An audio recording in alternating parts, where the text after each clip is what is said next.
Hello, I'm Julie with Paisleys and Polka Dots, and welcome to my channel. In this video, I'm going to show you how to paint our little birdhouse treehouse wood piece that you see right here. I designed this piece for a collaboration with a group of designers that's called Feathered Friends, and so each month a different cross stitch will go on this little birdhouse here. So that's why there's no hole in it, because every cross stitch piece will look a little different and have some sort of bird placed on it.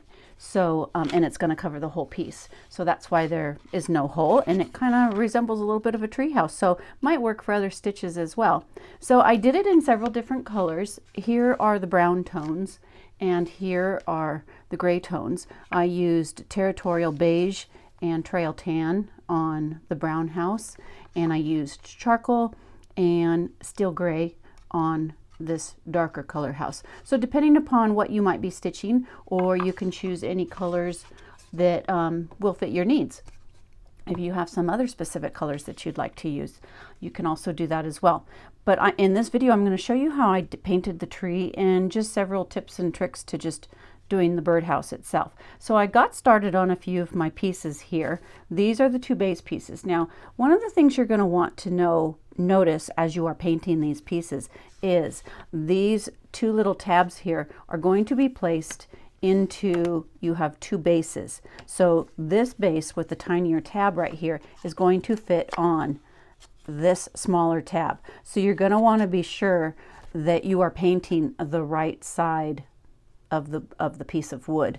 I guess even if you turn it upside down, it's still going to fit, but you're going to want to place this on first before you do this one, just so that you have the pieces going in the right direction and you don't get anything confused. So that's something to take note about. And you don't want to get a lot of paint in these slots as you're painting, because as you do, it might change the thickness. There is a little bit of wiggle room with these, and they do move a little bit, but once you glue them in place, it will be strong and sturdy, so you won't have to worry about that. I went ahead and I painted a few of the pieces already just to make this video a little bit quicker. And all you're going to do is if you're base coating white, I base coated it with one coat of white. So I actually start by painting the outside edges first, and then I paint the top surface here. I like to use a paintbrush about this size, and I typically wet my bristles, get them all wet so that they are all stuck together, and I have a nice even brush to work with here. So I am just using some plain white paint. I normally use like Americana, just an acrylic paint like this, and I'm kind of out of this one at the moment, so I'm using this chalk paint that you see right here, and I'm just going to dab my brush into the paint like so. You don't want a ton of paint on your brush, and I'm going to start on the sides and just work my way around the piece. Now, if you get any paint on the top of your wood, you're going to want to just kind of brush it off with your finger, or you can go along it with your paintbrush like so. Typically, I like to do 2 coats of paint on the sides because of the laser burn. It tends to not cover quite as well. Now, you don't need to worry about these sections, down here, because they're going to go into the slots and they're not going to show. So I'm just doing the sides that will show.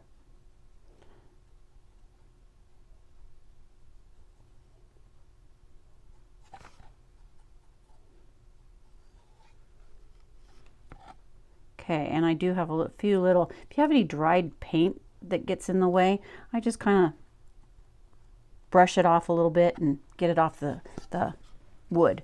So now that I went around the sides, I'm going to go ahead and I'm going to paint the front.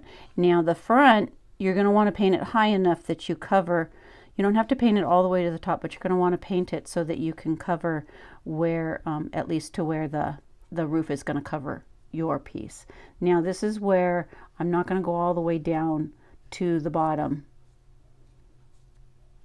so that it doesn't, so that these tabs right here will go into the slots of the base. Now I like to try and paint long, even strokes. Take another bit of dried paint right here, so I'm going to get that out.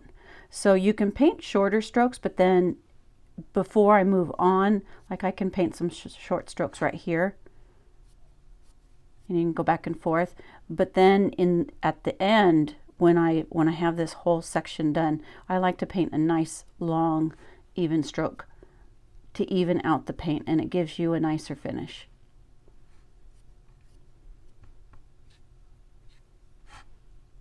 You also want to be painting in the same direction.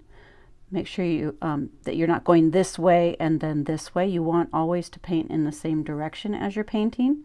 We're going to distress this piece, so as you only need really one coat of paint for this.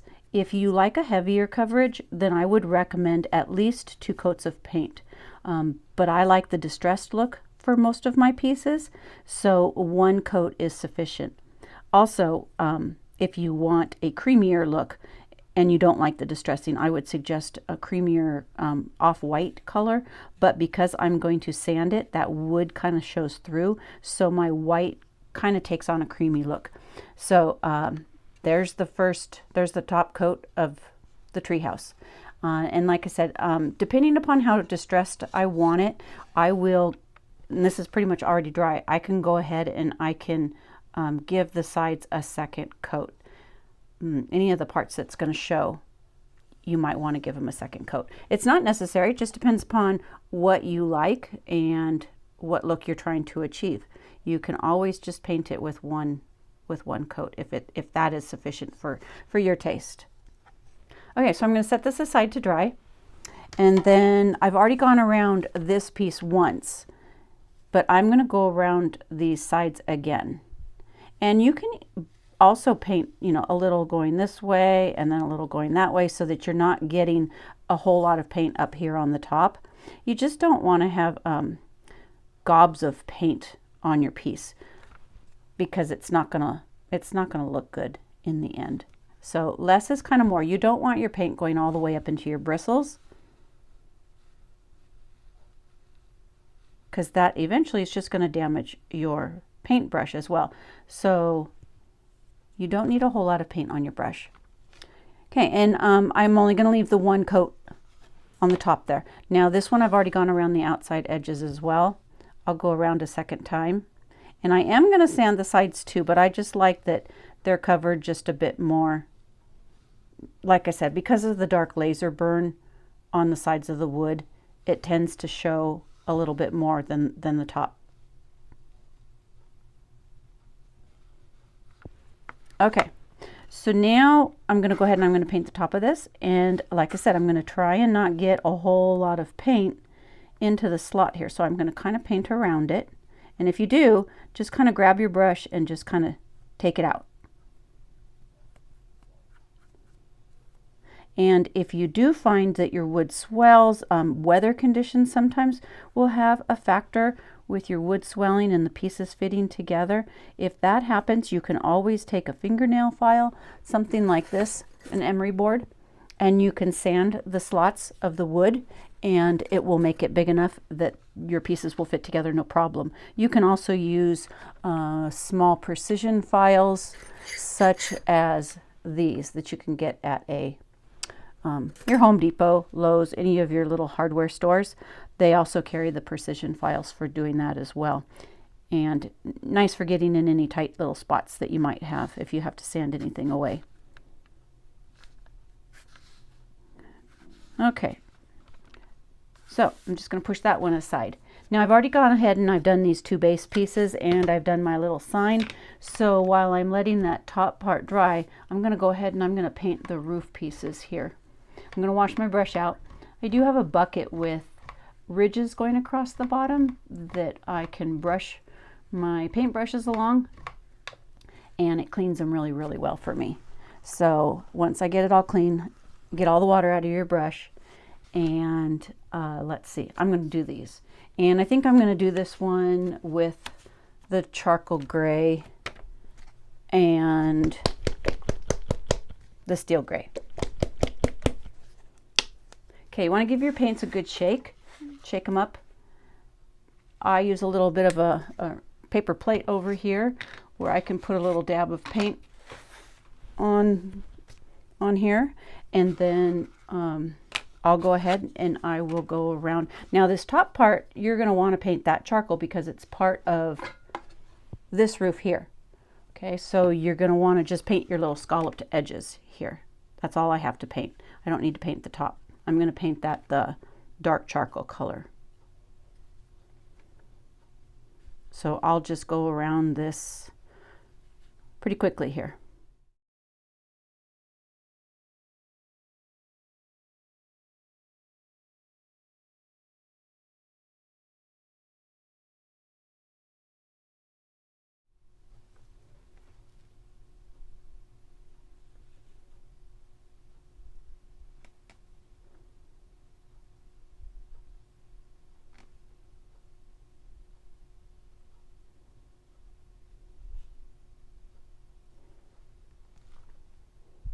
Okay, I've got one coat on here.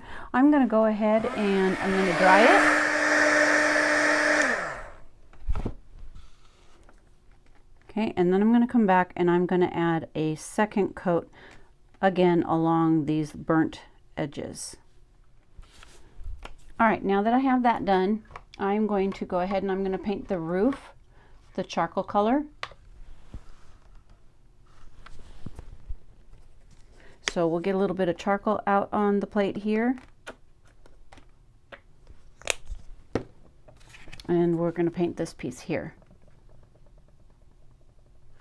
Again, I'm going to go all the way around my outside edges first. I just find it easier to paint the edges. I always tell everybody, paint what works for you. You do you. My way is not always the right way. It's just the easiest way for me. So I try to share what works best, and then you can kind of figure out what works best for you as you learn to paint or are experienced painter. Then you just do you.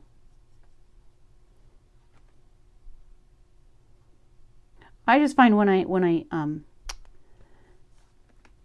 go around the edges first, then I have something to hold on to.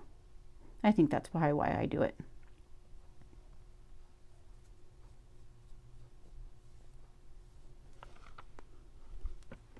And again, you can see how much paint I have on my brush here. It's not a lot of paint. I think the biggest trouble that everybody has when they paint, when they're not happy with their piece, is they're just using too much paint on their wood, and the paint just tends to be too heavy and kind of globs up on your piece. So try using less paint if you have that issue. Okay, now this one, it's still a little bit wet, so I need to be careful, but I'm going to go ahead and I'm going to go around the outside edge. Now I don't need to paint the top because the other piece is going to overlay it. So I'm just painting the edge so that the edges will match. And with the darker color, I only need to paint one coat. So this is a pretty quick and easy piece to paint up. It goes pretty quickly.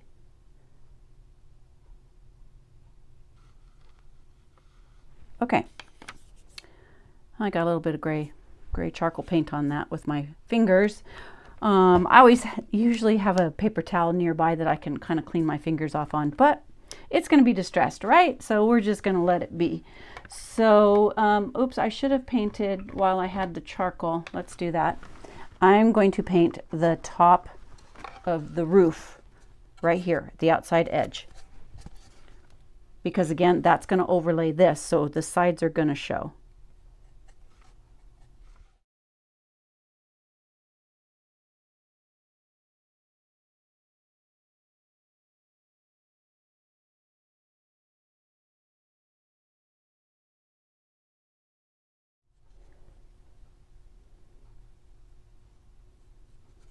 Okay, I'm getting off any of the little globs, I'm not sure what kind of word that is, but that's the word I use. Any paint, any excess paint, I should say, that is on the front of the wood, you kind of want to wipe that off, okay?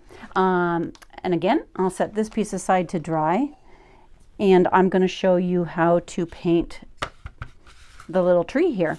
And this is an easy technique, it's not difficult at all.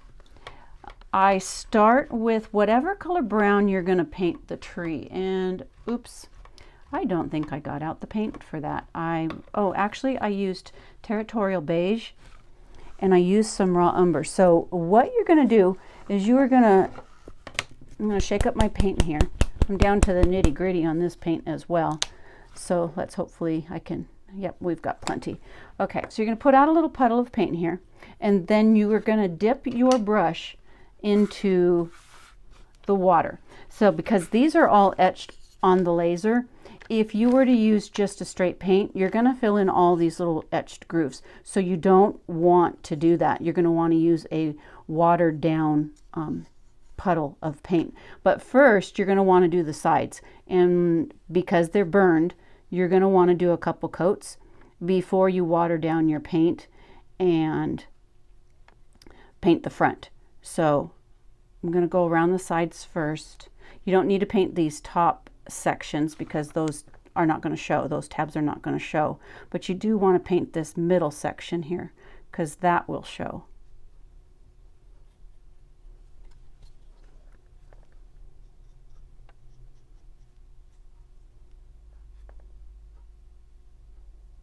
And I'll use my heat gun again to dry it real quick, make the process a little faster.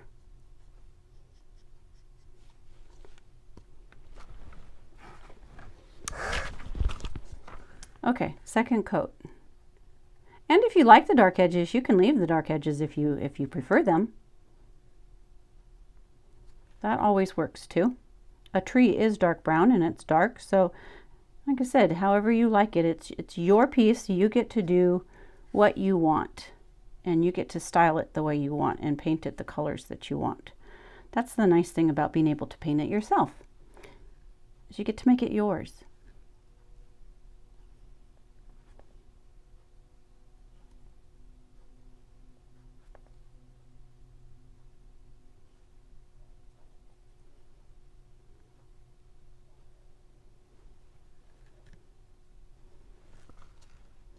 Alrighty, so I have that all done.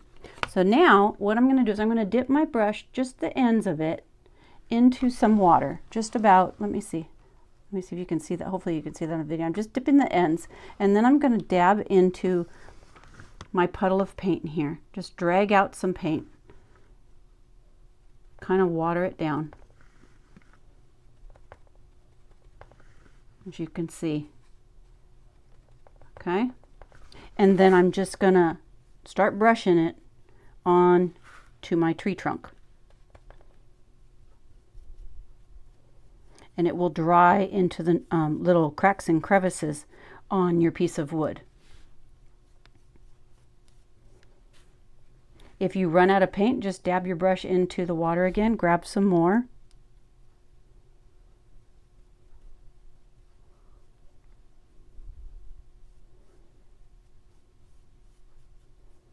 And you can make it as dark or as light as you want. So this is going to dry, and while it was still wet, I grabbed some raw umber color, some darker brown. Any dark color brown will work, and I brushed in some of that color.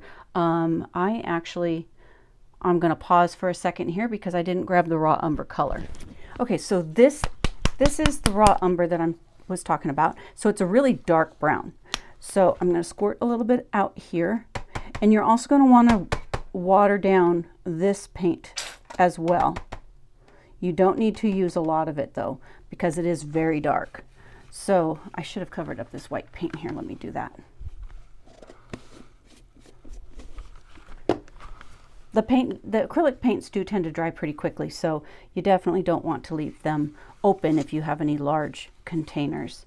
So I'm going to water this down, and I'm just going to brush on some sections here to darken in places. And you can let it dry and add more if you want.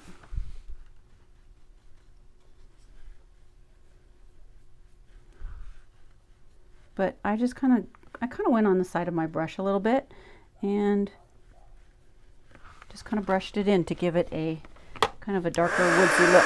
I'll dry this.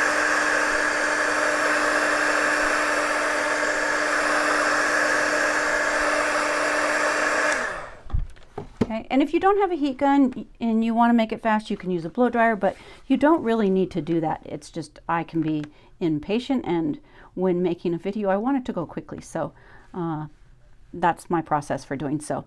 I can go back and I can even add some more if I want. So if it's not dark enough for you, you can brush in some more color wherever you want it. So this is what it looks like. Okay, so we're going to let it dry. I'll probably heat it, and the next we're gonna I'm gonna sand everything next. So I'm already pretty much, I think we're done painting already. See how quick and easy that was?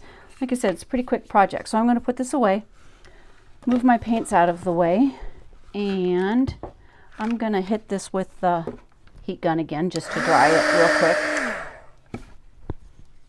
Okay, can you see that there? How it just has some darker colors brushed on here and there, and that's all I did. No, nothing fancy, just brushing in some color. So our next step is to sand everything, and I'm using a fine grit sandpaper. Now I have two different kinds. I have this purple one that feels a little bit heavier than a fine grit, but they're both 150 grit sandpaper, and I cut it off of a large sheet like this, cut it down, and I just cut a piece off. And then I typically will fold my pieces in thirds like so, just so I have a smaller piece to work with.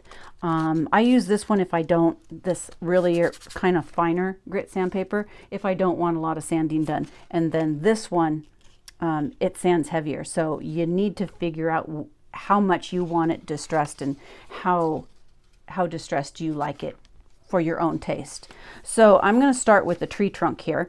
And you're going to want to sand in the same direction. So I'm just going to take it and sand up and down, because that's the way my wood grain of my tree trunk is going. So I want to sand up and down. And I'm going to sand along the edges. And you can just kind of blow off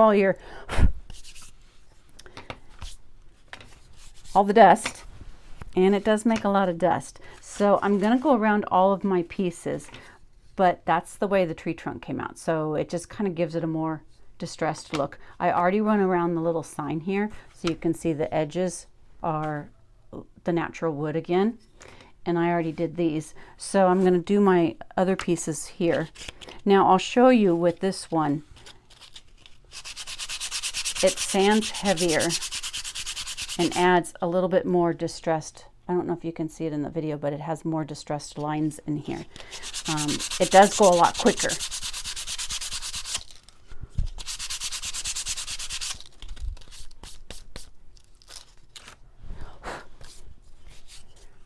Okay, and then this one, I'll show you with this one.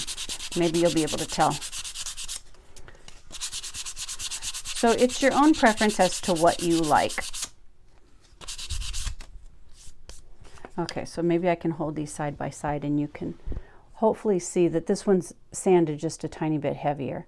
So work with the sandpaper that you typically like. You can try out a few different kinds, maybe before you find the one that you like best.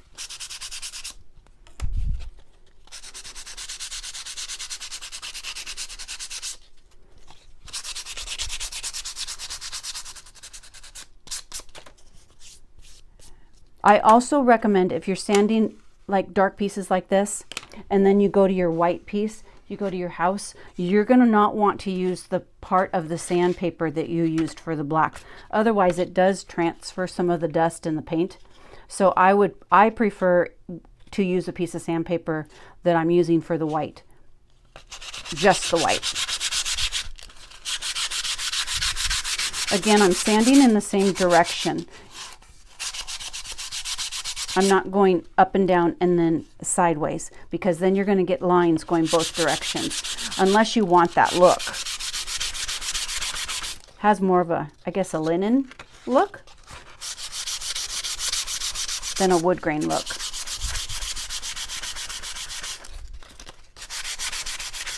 And as your sandpaper gets a little gummed up by the paint, you can switch to a different area of the sandpaper.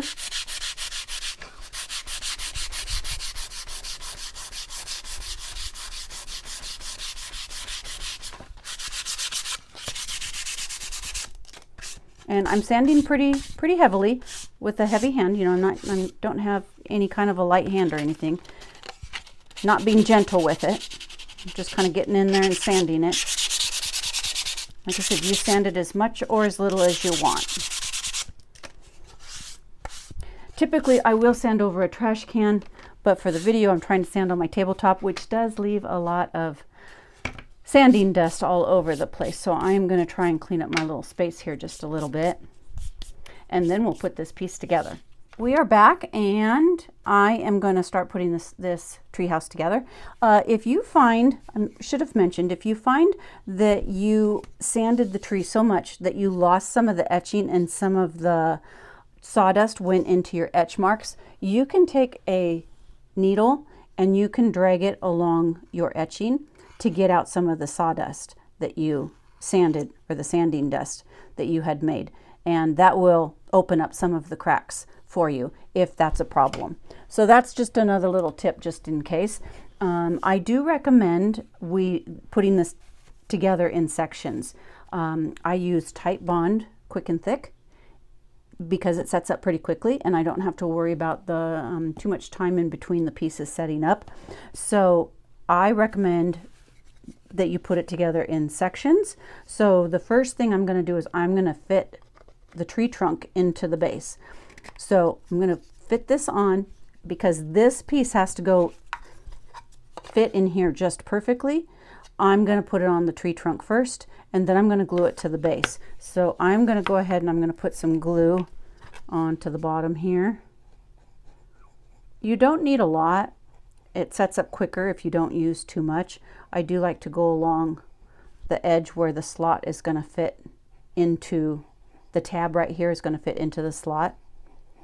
Go around the outside edge like that. Okay, and then that is going to fit into the bottom here. Okay, and give it a good press down.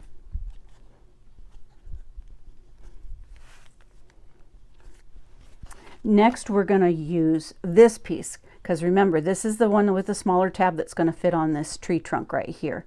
I did do one where my very first one, I didn't glue the bottom pieces on correctly, so my tree house didn't fit when I was done with it and I had to redo it. So this is pretty important. So what I'm going to do is I'm going to put a little bit of glue on each of the little tabs right at the sides here, like that. Okay, and I'm going to put some in the tabs of the wood piece here.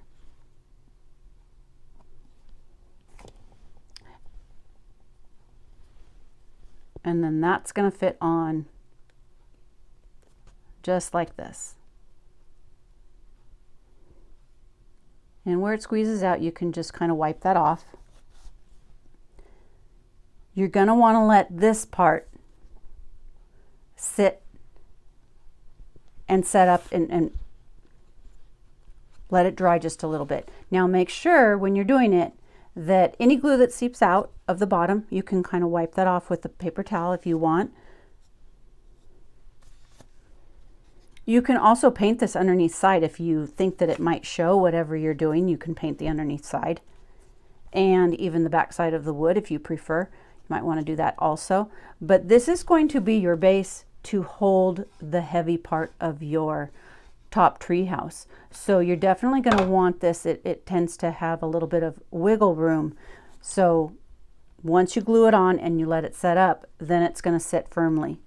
So we're going to let that dry just a little bit. I'm going to go ahead and I'm going to glue, while that's drying, I'm going to glue these pieces on. So this one goes first.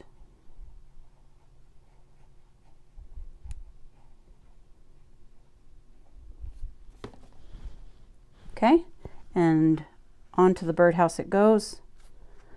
Kind of feel your edges. Make sure it's all lined up. Now you want to make sure you check this as it's drying so that you make sure that the pieces don't shift on you. Next is this one, the top.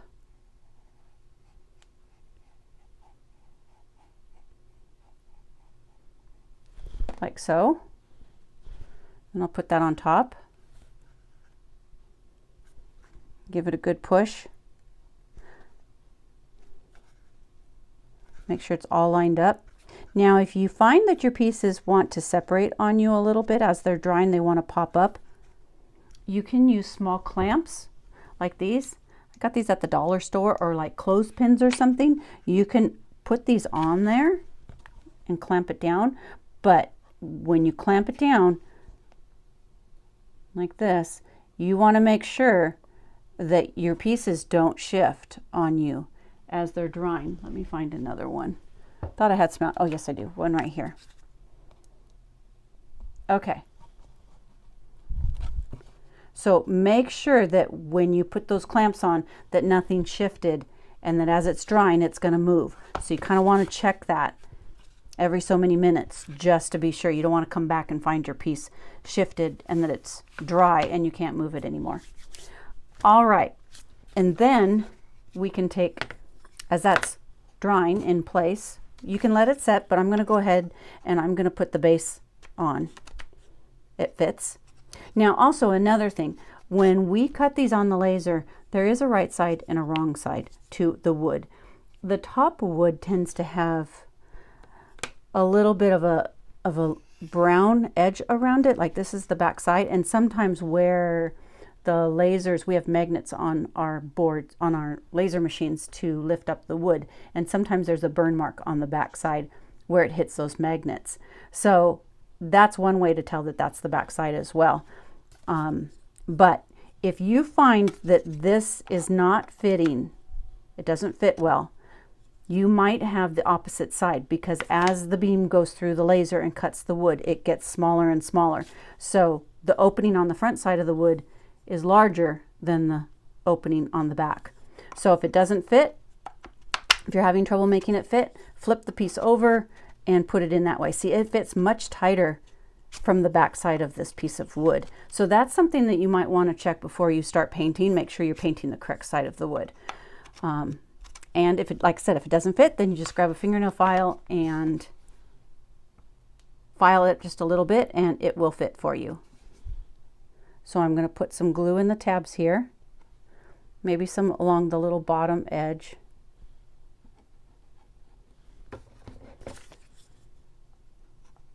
And we'll fit it in here. I'm going to give it a firm press, and you can see where the glue has seeped out just a little bit. I'm going to grab a paper towel and I'll wipe that off, just so there's a cleaner look. You can do it on the back side as well.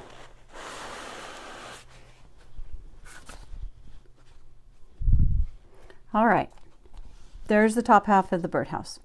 Now these two sections, when it's all dry, let me see, it might be, yeah, it's pretty good. I think I can go ahead and I can glue it together. Now, I didn't sand the side of this at all. I think I might want to add just a little bit of distressing to the side here. There we go. All right, and then so now I'm going to put some glue across the bottom of this piece here.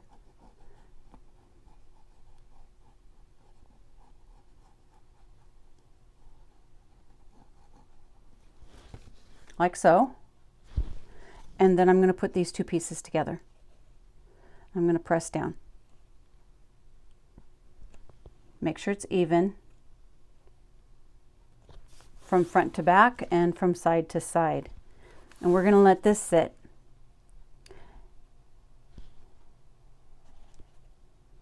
And that's all there is to it.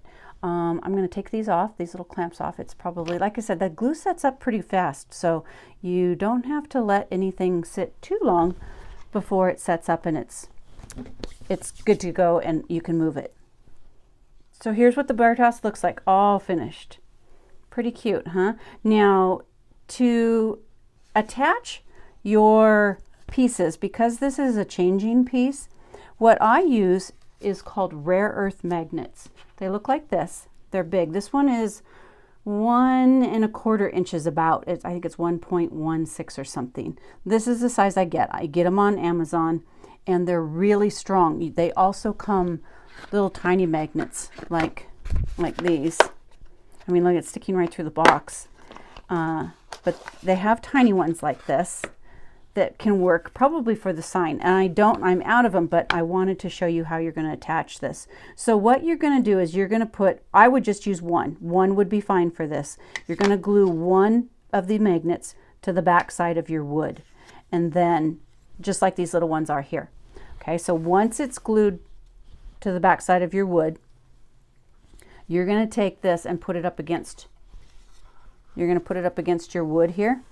I'm going to try and not make my treehouse fall apart because we just glued it, remember? You're going to put it on there, and then on the back side, this is going to go all the way through the wood and hold your piece on. So wherever it moves, it's going to stay because you have the magnet here and you have the magnet on the back. So this magnet doesn't have to get glued on. Only the front, only the magnet onto your wood piece. Okay, so right now it won't stick, but if I take the magnet on the back and see how I'm moving it around by the magnet. So that's how strong they are. So once you get your monthly piece from your stitching done, you can tack it right on there. You can also use a magnet to do the front part too. So magnets work great. You're going to make, I would probably use 2 of the larger magnets, because if you just use one, your piece tends to shift back and forth this way, where if you use 2 magnets, it holds it a lot better. So I love these magnets, and like I said, you can get them on Amazon. They're pretty cheap and they work great. Some people use Velcro. You can use Velcro as well to attach your pieces monthly onto your birdhouse. That also works. So if you have any questions, you can email me at info@paisleysanpolkadots.com, or you can put a comment in the box below and I can answer you there. And hopefully this helps you a little bit with the steps to putting this all together, and I hope you enjoyed it. If so, like and subscribe to see our future videos. Thank you for watching. Bye-bye.